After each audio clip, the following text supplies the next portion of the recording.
ஏராளமான வேலைகள், பல்வேறு வகையான சதி திட்டங்கள், இஸ்லாத்திற்கு எதிரான அவதூறு பிரச்சாரங்கள் உலகம் முழுவதிலேயும் கட்டவிழ்த்து விடப்பட்டிருக்கிற ஒரு காலகட்டம் நாம் வாழ்ந்து கொண்டிருக்கிற காலகட்டம்.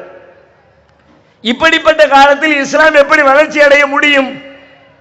ஒருவர் இஸ்லாத்தை நோக்கி வருகிறார் என்றால் அவர் இஸ்லாத்திற்குள்ளே வந்ததற்காக அவருக்கு சில ஆதாயங்கள் கிடைக்க வேண்டும். பொருளாதார ரீதியாக அவருடைய வாழ்க்கை மேம்படுகிறது என்றால் அங்க போல நிறைய சம்பாத்தியம் பண்ணலாம், நிறைய பணம் சம்பாதிக்கலாம், அள்ளி அள்ளி தருவார்கள், எனவே நாம் இஸ்லாத்திற்குள்ளே போகலாம் என்று பல பேர் வரலாம். இங்கே வருகிறவர்களுக்கு அப்படிப்பட்ட நிலை இருக்கிறதா? ஏற்கனவே முஸ்லிம்களாக இருக்கிறவர்களே பொருளாதாரத்தில் அதல பாதாளத்தில் இருந்து கொண்டிருக்கிறோம்.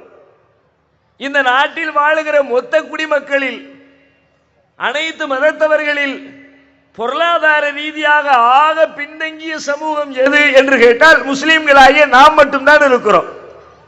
நம்முடைய வயிற்றுப்பாட்டுக்கே இங்கே வழி இல்லாமல் இருக்கிறது. நாம் குடியிருப்பதற்கு போதிய குடியிருப்பு இல்லாமல் இருக்கிறது. நம்முடைய உணவுக்கும் நம்முடைய தேவைக்கும் பொருளாதார பற்றாக்குறையாக இருக்கிறது.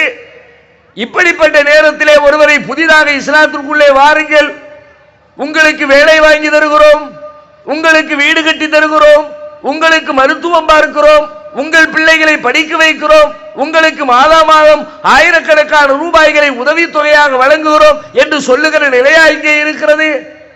இஸ்லாத்தை நோக்கி ஒருவர் வந்தால் அவருக்கு பொருளாதார வாய்ப்பு கிடையாது. வேறு சமூகத்திலே மரியாதை, அந்தஸ்து, பதவி, பட்டங்கள், அது போன்ற எந்த வாய்ப்புகளும் இங்கு இஸ்லாத்திற்குள்ளே வருகிறவர்களுக்கு கிடையாது.